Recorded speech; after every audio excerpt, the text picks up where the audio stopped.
I am changing the world. I am changing the world. Now look at the person next to you and say, you're changing the world. Give him a high five, give yourselves a round of applause and sit down. Take your seats. You are changing the world. And it sounds a little bit fluffy, doesn't it, originally? You think, yeah, me, little old me? But each and every one of you are making a commitment to supporting those other people around you. You're creating a ripple effect. And each life that you touch, each time your message touches a life, you never know what they're going to go and do with it. It's a seed that is sown that goes out to create so many other wonders in people's lives, and you just never know how that's going to reach out. But there was a time when I didn't live my life on purpose, and I wasn't committed to my purpose. Have you ever found that it's very easy to support others, but you find it much harder to look after yourself? Yes or no? Yes. And I found myself in that 100% completely. Would it be okay if I shared something with you that I've only shared with a few people in the world, and I've never ever shared it on stage before? Would that be okay with you?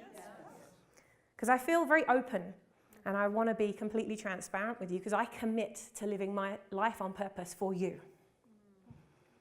And I want to take you back just 6 years ago, not long ago, when I'd already built 5 very successful companies, very, very financially successful.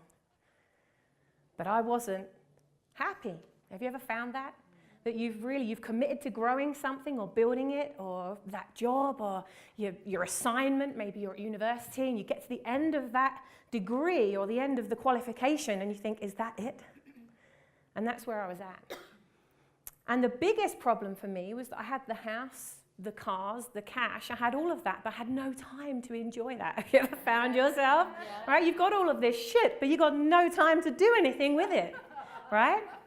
And when I looked at what I had, I realized that I was really bullshitting myself. And if I was bullshitting myself, that meant I was bullshitting people around me too. And I had to take a really good, hard look at myself and look behind my message as to how authentic I was being to committing to my business.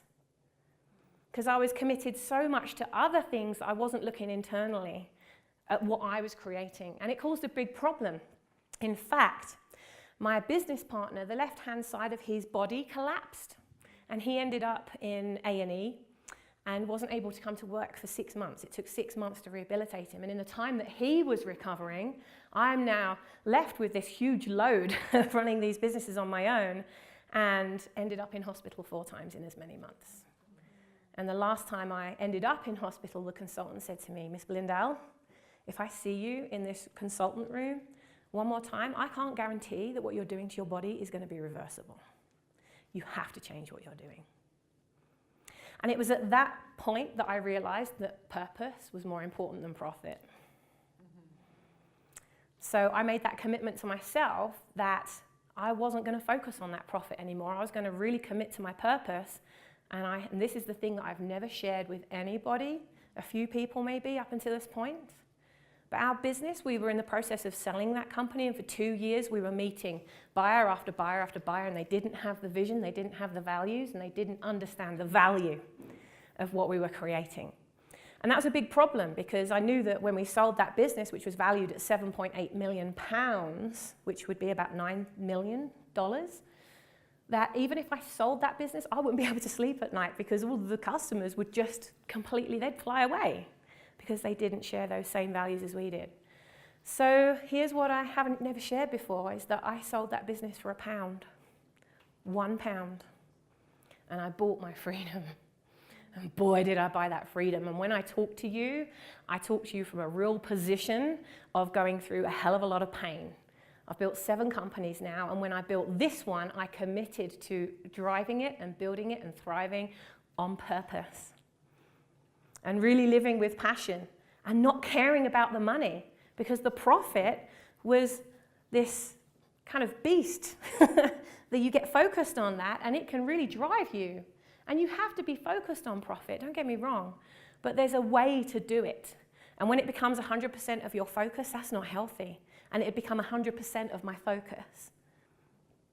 So there are really three things that I've done to build this business that I have now. How to build a brand. I launched it to become the world's largest and most valuable brand building resource for entrepreneurs of fast growth businesses.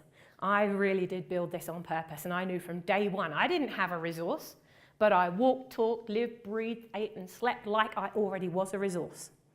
And within that first 2 years, we had already launched physically into 24 countries, and the company has continued to grow ever since then. And every moment is on purpose, and I couldn't be happier. And I want to share with you 3 things that have really helped to keep me. I have them written on my laptop screensaver. I've got it written on my wall. It's absolutely keeping me on purpose all the time. There's just 3 things: vision, values, and value. Your vision. Where is your brand going to land? Whether you're building a personal brand, a business brand, a product brand, a service brand, all of the above. You know, every time you arrive late, you've been branded. Every time you arrive early, you're the person that lights up the room. Oh yeah, that person that always wears red or orange. You're branded. Everything you do, you're personally branded. But get behind the branding to the brand. The brand is your reputation. It's what other people say about you when you're not there. No amount of branding is going to support you as you grow. So really understand that vision of where you are going and live every day on purpose. Where is my brand going to land? Your values. What is it that you stand for? What do you live, breathe, eat, sleep, walk and talk and really care about? What's that stake that you're going to put in the ground and say, this is what I stand for and this is what I stand against? And this is why. Because people don't buy what you do, they buy why you do it. And finally, your value. Too many entrepreneurs I know are not charging enough for what they do. And when you know what your values are and you know what your vision is, you can stand strong in the belief that you are charging what you are worth. And when you don't ask for that, when people don't pay, they don't pay attention. So now is your time to shine. Now is your time to go out there and be the brand that you want to see in the world. And I'm telling you, if you're not leading, you're not the only one that's losing. Someone else is losing out because you didn't stand up and shine. So be the brand you want to see in the world. And thank you so much.